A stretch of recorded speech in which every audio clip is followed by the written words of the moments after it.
உலகெங்கிலும் நடக்கும் முக்கிய நிகழ்வுகளை குறுஞ்செய்தி வடிவத்தில் தெரிந்து கொள்ள ஆதன் செயலியை டவுன்லோட் செய்யுங்கள். ஆதன் செயலியை டவுன்லோட் செய்ய டிஸ்கிரிப்ஷனில் உள்ள லிங்கை கிளிக் செய்யவும். முதல்வர் மு.க.ஸ்டாலின் அவர்கள் முதல்வராக ஆகக்கூடிய ஒரு யோகமே இல்ல அப்படின்னு நிறைய ஜோதிடர்கள்லாம் சொன்னது உண்டு. ஜோதிடம் என்னைக்கும் பொய்யாக போறது இல்ல. இந்த தவறான ஜாதகத்தை கொடுக்கும் பலன்கள் தவறாக தான் வரும். இப்போ தற்போது பாத்தீங்கன்னா அவருடைய ஜாதகப்படி என்ன மாதிரியான அமைப்புகள்லாம் இருக்குது, அவருடைய உடல் நலம் எப்படி இருக்கும், அடுத்து வரும் தேர்தலில் அவர் வெல்வதற்கான வாய்ப்புகள் எல்லாம் இருக்குதா அப்படிங்கறத ஜாதகம் பார்த்து நீங்க எங்களுக்காக சொல்லுங்க. அவருடைய ஜாதகத்தை பார்க்கும்போது ஒரு அற்புதமான ஜாதகம் அப்படின்னு சொல்லலாம். பொதுவாகவே அவர் சிம்ம ராசிக்கு எல்லாமே கண்டகச்சனி அஷ்டமச்சனி அப்படின்னு சொல்லிட்டு இருக்கோம். அவருடைய ஜாதகப்படி பார்க்கும்பொழுது இப்ப போற திசா புத்திகள்லாம் மிகவும் வலுவா இருக்கு. நிறைய பயிற்சிகள் எல்லாமே வருது, சனி பயிற்சியா இருக்கட்டும், குரு பயிற்சி, இந்த மாதிரி பயிற்சிகள்லாம் வரும்போது இதன் மூலமா ஏதாவது மாற்றங்கள் நடக்குமா, என்ன மாதிரியான விஷயங்கள் நடக்கும் சார்? திருப்பதி மலைக்கு பாத யாத்திரை போகணும்.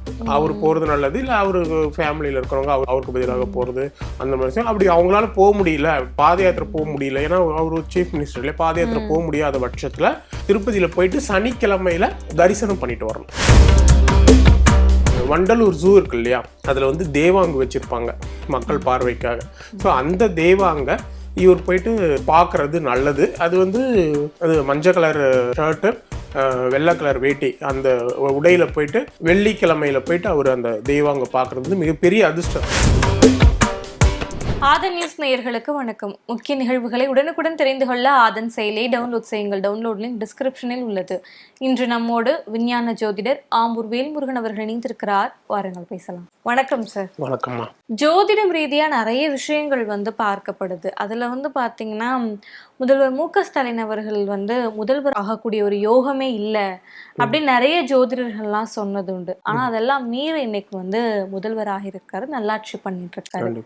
இனி வரும் காலங்கள்ல அவருடைய ஜாதகம் எப்படி இருக்கும், ஏன் அப்போ அந்த டைம்ல பாத்தீங்கன்னா நிறைய ஜோதிடர்கள் அவருக்கு முதல்வராகும் யோகம் இல்லை அப்படின்னு சொன்னதுக்கான காரணம் சார்? இல்லைங்க, அது ஆக்சுவலி நம்ம கலைஞர் கருணாநிதி அவர்களுடைய ஜாதகமும் சரி, அம்மா ஜெயலலிதா அவர்களுடைய ஜாதகமும் சரி எல்லாருக்குமே தெரிந்தது. நீங்கள் நெட்டில் போயிட்டு சர்ச் பண்ணிங்கன்னா அவங்களுடைய ஜாதகம் கிடைச்சிரும். அது இல்லாமல் அவங்களோட பல வருடங்களாக அவங்க ஃபீல்டில் இருக்கிறதுனால, ஏன்னா 90லேருந்தே அம்மா உள்ளே வந்துட்டாங்க. அதனால் பல வருடமாக அவங்க இருக்கிறனால அவங்களுடைய ஜாதகம் எல்லாம் பிரபலம். ஓகேங்களா? அதனால் மேக்ஸிமம் அவங்க ஜாதகத்தை எல்லாரும் கணிச்சு பலன்னு சொல்லுவாங்க, மேக்ஸிமம் கரெக்டாக வரும். ஆனால் தற்போதைய மாண்புமிகு முதல்வர் ஸ்டாலின் அவர்களுடைய ஜாதகத்தை பார்க்கும் பொழுது நெட்டில் போட்டோம்னாவே ஒரு 3-4 ஜாதகங்கள் வரும். ஓகேங்களா? அதனால இந்த ஜாதகம் தான் சரியான ஜாதகம் அப்படின்னு அவங்களா கொடுக்கும் பொழுது தான் நமக்கு தெரிய வரும். அதனால தான் முன்னாடி நிறைய கணிப்புகள் நிறைய பேர் ஜாதகம் சொல்லி தவறானது அப்படின்ற மாதிரியான விஷயங்கள்லாம் வச்சு சரி. அதுக்கப்புறம் நான் என்ன பண்ணேன்னா, சரி அவங்க அவர் ஒரு 4-5 ஜாதகம் இருந்ததில் அந்த ஜாதகத்தில் அவர் முதல்வராகிற யோகம் இருக்கக்கூடிய ஜாதகம் எது அப்படின்னு ரிசர்ச் பண்ணும்போது அப்புறம் சில எனக்கு தெரிஞ்ச திமுக நண்பர்கள் மூலியமாகவும் எனக்கு கிடைச்சது அவருடைய சரியான ஜாதகம். அவரோட ஜாதகப்படி தந்தை என்ன ரொம்ப சிம்பிளாக இருக்குது. அது ரொம்ப நம்ம போட்டு குழப்பிக்கணும். அது மேபி ஒன்று அவங்களே வெளிவிடாமல் இருந்திருக்கலாம், இல்லை வேற யாரும் அவர் வந்துடக்கூடாது அப்படின்றதுக்கான சதியாகவும் இருக்கலாம். பழைய அதாவது 4-5 ஜாதகத்தை நெட்டில் விட்டுருக்கிறது ஒரு குழப்பக்கூடிய. அதாவது நீங்கள் ஹிட்லர்லாம் பார்த்தீங்கன்னு வச்சுங்களேன், அவர் மாதிரியே இன்னொருத்தரை செஞ்சு, ஏன்னா குழப்பறதுக்காக தான், எதிரிகளை குழப்பறதுக்காக. அந்த மாதிரி ஒன்று மேபி அவர் ஸ்டாலின் அவங்களுடைய தரப்பே கூட எதுக்கு நம்ம ஒரிஜினல் ஜாதகத்தை வெளியிடணும் அப்படின்ற மாதிரி இருந்திருக்கலாம். இல்லை அவங்களுக்கு எதிராக இருக்கிறவங்களும் பழைய தவறான ஜாதகத்தை உழவு விட்டுருக்கலாம். அதுதான் உண்மையான விஷயம். ஆனால் எனக்கு கிடைச்ச நான் ஜாதகத்தை வச்சு, எனக்கு சில முக்கியமான திமுக நண்பர்கள் மூலியமாகவும் கிடைச்ச ஜாதகத்தை வச்சு பார்க்கும் பொழுது ஸ்டாலினோட ஜாதகத்தில் அப்பட்டமாக இருக்குது. தந்தை என்ன தொழில் பண்ணுவாரோ அது பேர் நம்ம தர்ம கர்மாதிபதி யோகம்னு சொல்லுவோம். ஓகேங்களா? தந்தை என்ன தொழில் பண்ணாரோ அந்த தொழிலை மகன் பிள்ளை பண்ணுவார் அப்படின்ற யோகம் அவருடைய எனக்கு கிடைச்ச ஜாதகத்திலே இருக்கு. ஓகேங்களா? அது ரொம்ப சிம்பிளான விஷயம். இங்க தவறான ஜாதகத்தை உழவிட்ட ஜோதிடம் என்னைக்கும் பொய்யாக போறது இல்லை. இந்த தவறான ஜாதகத்தை கொடுக்கும் பலன்கள் தவறாக தான் வரும். ஓகே. ஸோ இப்போ தற்போது வந்து பார்த்தீங்கன்னா, அவருடைய ஜாதகப்படி என்ன மாதிரியான அமைப்புகள்லாம் இருக்குது? ஸோ அவருடைய உடல்நலம் எப்படி இருக்கும்? அடுத்து வரும் தேர்தலில் அவர் வெல்வதற்கான வாய்ப்புகள் எல்லாம் இருக்குதா? அப்படிங்கிறத அவருடைய ஜாதகம் பார்த்து நீங்க எங்களுக்காக சொல்லுங்க சார். அவருடைய ஜாதகத்தை பார்க்கும்போது ஒரு அற்புதமான ஜாதகம் அப்படின்னு சொல்லலாம். ஏன்னா அதாவது வந்து அவருடைய ஜாதகத்தில் வந்து தன்னுடைய இளமை காலங்கள் வந்து அந்த அளவுக்கு அவருக்கு சாதகம் இல்லாத நிலையா இருந்தாலும் இன்னைக்கு ஒரு தமிழ்நாடே அவரை ஒத்து பார்க்கக்கூடிய, ஏன்னா அவர் நினைச்சிருந்தா அவருடைய இளம் வயதில் இப்போ வந்து உதயநிதி ஸ்டாலின் பார்த்தீங்கன்னா அவருடைய இளம் வயதிலே அவர் அரசியலுக்குள்ள நுழைஞ்சிட்டார். ஒரு குறிப்பிட்ட துணை முதல்வர் அடுத்த ஸ்டேஜுக்கு, அதாவது முதல்வர் அடுத்த ஸ்டேஜ். ஆனால் இவர் வந்து பார்க்கும்பொழுது கொஞ்சம் கொஞ்சமாக தான் முன்னேறினார். கட்சியில் பணியாற்றி அவருடைய ஜாதகம் அது வந்து சனியோட ஆதிக்கம் வந்து அதிகமாக இருக்கிறதுனால அவருடைய பிற்காலம், அதாவது அந்த 40-45 வயசுக்கு மேலே தான் அவர் உச்சநிலைக்கு போகணுன்றது விதி. அதே மாதிரி தான் அவர் அந்த குறிப்பிட்ட ஏஜுக்கு மேலே தான் மேயர் ஆனது, இந்த மாதிரியான விஷயம், துணை முதல்வரானது, இந்த மாதிரியான விஷயங்கள் எல்லாமே அவருக்கு நடந்தது. சரி, இப்போ அவருடைய ஜாதகத்தை பார்க்கும் பொழுது பொதுவாகவே அவர் சிம்ம ராசிக்கு வந்து எல்லாமே கண்டகச்சனி, அஷ்டமச்சனி அப்படின்னு சொல்லிட்டு இருக்கோம். அதே மாதிரி நீங்க இப்போ எந்த நார்மலா சிம்ம ராசிக்காரங்களுக்கு போன் பண்ணி கேட்டாவே நிறைய பிரச்சனை இருக்கும் சார், நிறைய கஷ்டத்துல இருக்கும், நிறைய தடைகள், தொழில பிரச்சனை அப்படின்னு சொல்லுவாங்க. ஆனா நம்ம முதல்வர் அவருடைய ஜாதகப்படி பார்க்கும்பொழுது இப்ப போற திசா புத்திகள்லாம் மிகவும் வலுவா இருக்கு. ஓகேங்களா? அவருக்கு வந்து டிசம்பர் 2025 அவ்வளவு வலுவான திசா புத்தி, அவரை யாராலையுமே ஒண்ணுமே பண்ண முடியாது. அந்த அளவுக்கு அற்புதமான நேரம் அவருக்கு போயிட்டு இருக்குங்க. அதனால வந்து இந்த கண்டக சனினா அதனுடைய பாதிப்பும் அவருக்கு பெருசா இருக்காது. நம்ம கண்டக சனிக்கும் அவருக்கு இனிமேல் வரப்போற அஷ்டம சனிக்கான பரிகாரங்கள் நம்ம என்ன சொல்லிக்கலாம். பட் வந்து அந்த பரிகாரம் பண்ணா இப்ப ஏதோ பிரச்சனைகள்லாம் நிறைய வருது இல்லையா அரசியல் ரீதியா. ஏன்னா நீங்க பாத்தீங்கன்னா ஒரு 3-4 வருடம் அவருடைய ஆட்சி தொடங்கினதுல இருந்து பெரிய அளவுக்கு ஒன்றும் எந்த எதிர்கட்சிகளால பிரச்சனையோ இல்லை மற்றவங்களால பிரச்சனையோ அந்த மாதிரி ஒன்றும் பெரிய அளவுக்குலாம் ஒண்ணுமே இல்லை.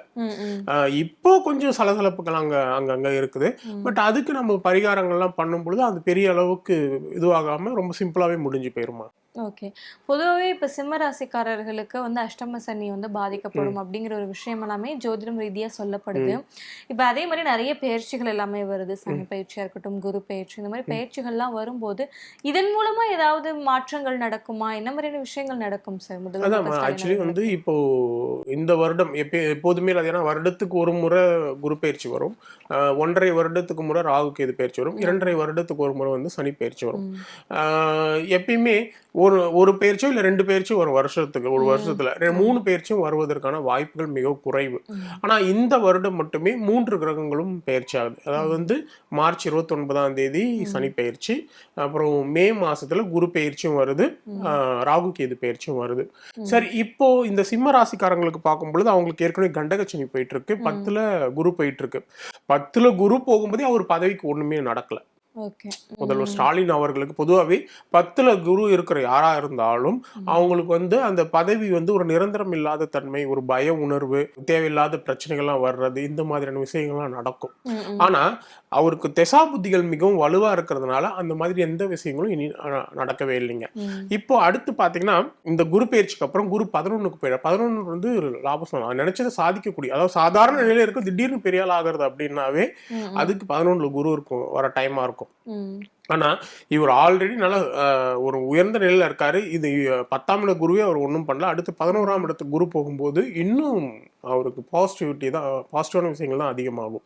ஆனா 7ஆம் இடத்துல கண்டக சனி அது வந்து 8ஆம் இடத்துக்கு போகுது.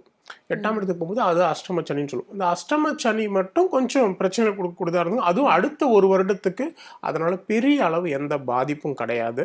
பட் வந்து நம்ம அதுக்கான பரிகாரங்கள்லாம் செய்யும் பொழுது நிச்சயம் அதை வந்து தவிர்க்க முடியும். ஏதோ சின்ன சின்ன பிரச்சனைகள் நம்மளால கண்டிப்பா தவிர்க்க முடியும். அதற்கு என்ன மாதிரியான பரிகாரங்கள் பண்ணலாம் சார்? அவர் வந்து முதல்ல இதுக்கு வந்து ஒரு 3 பரிகாரங்கள் இருக்கு. என்னென்ன அப்படின்னா, முதல்ல வந்து முனீஸ்வரன் ஆலயம் இருக்கு இல்லையா, நம்ம பார்த்துருப்போம். முனீஸ்வரர் ஆலயங்கள் நிறைய இருக்கு, சென்னையிலயும் இருக்கு, இன்னும் எல்லா ஊர்லயும் இருக்கு. ஸோ இந்த மாதிரி முனீஸ்வரன் ஆலயத்துல வந்து கடா வெட்டி சனிக்கிழமையில இல்ல ஞாயிற்றுக்கிழமையில கடா வெட்டி பொங்கல் வைக்கணும். ஓகேங்களா? அப்புறம் அதை அன்னதானம் பண்ணணும். இந்த விஷயங்களை பண்றது அவர் பேர் அவர் நட்சத்திரத்துக்கு சொல்லி கடா வெட்டி பொங்க வைக்கணும். அடுத்து வந்து முடிஞ்சா திருப்பதி மலைக்கு வந்து பாத யாத்திரை போகணும். ஓகே. அவர் போறது நல்லது, இல்ல அவரு ஃபேமிலியில இருக்கிறவங்க அவருக்கு பதிலாக போறது, அந்த மாதிரி விஷயம். அப்படி அவங்களால போக முடியல, பாத யாத்திரை போக முடியல, ஏன்னா அவரு சீஃப் மினிஸ்டர் இல்லையா, பாத யாத்திரை போக முடியாத பட்சத்துல திருப்பதியில போயிட்டு சனிக்கிழமையில தரிசனம் பண்ணிட்டு வரணும். பெருமாளை தரிசனம் பண்ணிட்டு வரணும். அது போகும்போது சில வர்ணங்கள் உள்ள ஆடைகள் அணியிறது ரொம்ப நல்லது. சிவப்பு, பச்சை இந்த மாதிரியான வர்ணங்கள் உள்ள ஆடைகள் அணியிறது ரொம்ப நல்லது. பட் அது இல்லைனாலும் பரவாயில்ல, போயிட்டு வரலாம். அதுக்கப்புறம் இன்னொரு பரிகாரம் அப்படின்னு பார்த்தோம்னா, வண்டலூர் ஜூ இருக்கு இல்லையா, அதுல வந்து தேவாங்கு வச்சிருப்பாங்க மக்கள் பார்வைக்காக.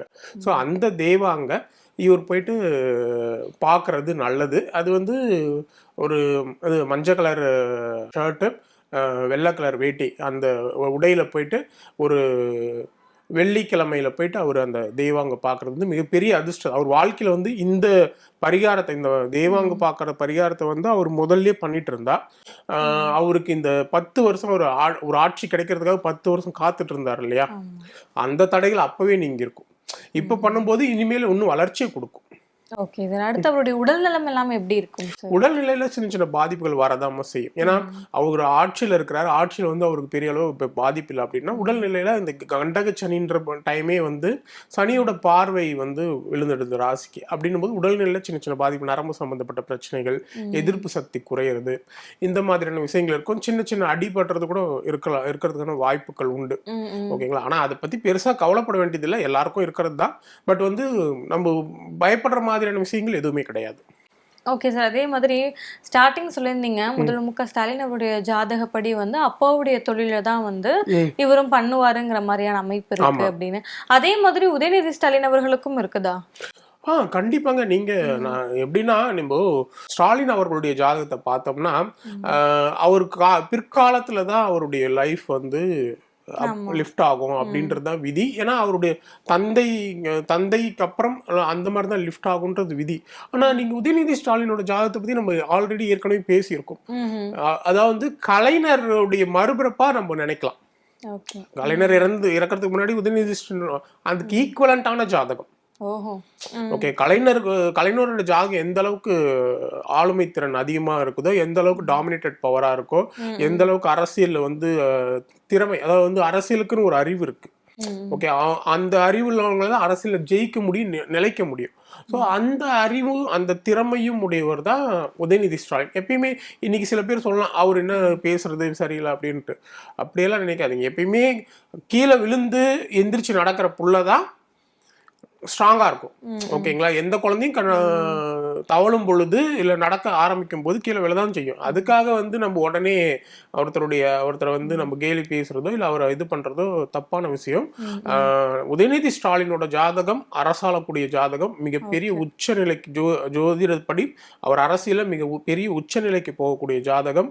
இந்த உலக வரலாற்றில் அவர் தமிழக வரலாற்றில் ஏன் உலக வரலாற்றில் கூட அவருடைய பெயர் வந்து பதிக்கப்படும். Okay sir. அதே மாதிரி இனி வரும் தேர்தல்ல திமுகவுக்கு எப்படி சாதகமா இருக்கும் நீங்க நினைக்கிறீங்க? இல்ல, இனி வரும் தேர்தல்ல வந்து நம்ம 2026 தான் வருது. 2025 டிசம்பர் வரைக்கும் பயங்கர ஸ்ட்ராங். நீங்க ஸ்டாலின் அவர்கள் வந்து எதுவுமே பண்ண முடியாது. அதுக்கு முன்னாடி எலெக்ஷன் வந்துச்சுன்னா நிச்சயம் ஸ்டாலின் தான் ஜெயிப்பார். ஆனா 2025 டிசம்பருக்கு அப்புறம் 2026 கொஞ்சம் அவருக்கு டைம் மாறுது. ஆனா உதயநிதி ஸ்டாலினோட ஜாதகம் ரொம்ப பவர்ஃபுல்லா இருக்கு. ஏன்னா அவரு ஆல்ரெடி உள்ள என்டர் ஆயிட்டு துணை முதல்வர்ன்ற நிலைமையில இருக்காரு. இப்போ நம்ம எப்படி, ஏன்னா இப்போ அவர் மோத போறது யார் கூடன்றது ரொம்ப முக்கியம். எதிரியோட பலம் எவ்வளவு இருக்குதுன்றது கணக்கு பார்க்கணும். ஏன்னா நம்மளுடைய பலத்தை மட்டும் நம்ம பார்க்க கூடாது. அப்படின்னும் போது அவர் மோதக்கூடிய ஆள் அப்படின்னும் போது அண்ணாமலை மட்டும் தனித்து நிற்கும் போது பெரிய அளவுக்கு வெற்றி வந்து அண்ணாமலை கிடைக்குமான்றது கொஸ்டின் மார்க் தான்.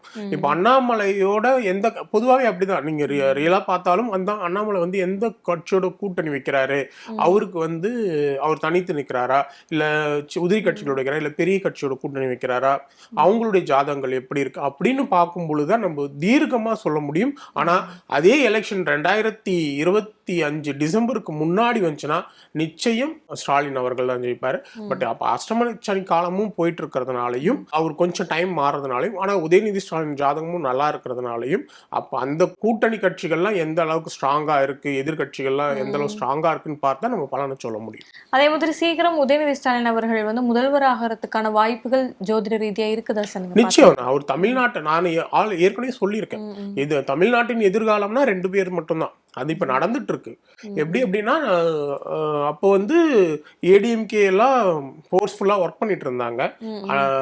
எடப்பாடி பழனிசாமியா இது ஓபிஎஸ்ஆ இப்படின்ற மாதிரி பிரச்சனைகள்லாம் ஓடிட்டு இருந்தாலும் ஏடிஎம்கே வந்து இருந்தது.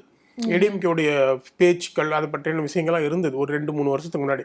ஆனா நான் அப்பவே சொன்னேன், அடுத்து தமிழ்நாட்டை ஆள போறது வந்து அண்ணாமலையா உதயநிதி ஸ்டாலினா அப்படின்ற நிலை நிச்சயம் வரும். எதிர்கால அரசியல் இவங்க 2 பேர் தான் தீர்மானிப்பாங்கன்னு சொன்னேன். இன்னைக்கு இப்ப நடந்துட்டு இருக்கு, அண்ணா சாலைக்கு நீ வரியா வரட்டுமா அப்படின்ற லெவலுக்கு 2 பேருக்கு முட்ட ஆரம்பிச்சிருச்சு. ஏன்னா அத ஒரு ஜாதகத்துடைய தன்மையை வச்சுதான் நம்ம பேசணுமே. ஓகேங்களா? அப்படின்னும் பொழுது எதிர்கால அரசியல்ல உதயநிதி ஸ்டாலின் தமிழகத்தின் முதலமைச்சர் ஆகிறதுக்கான வாய்ப்புகள் நிச்சயம் உண்டு. ஓகே சார், நிறைய கேள்விகளுக்கு ரொம்ப தெளிவான விளக்கம் கொடுத்திருக்கீங்க. நன்றி சார். நன்றிமா. மேலும் வேறொரு வீடியோவில் சந்திக்கிறேன். அதுவரை விடைபெறுவது பவித்ரா முருகேசன்.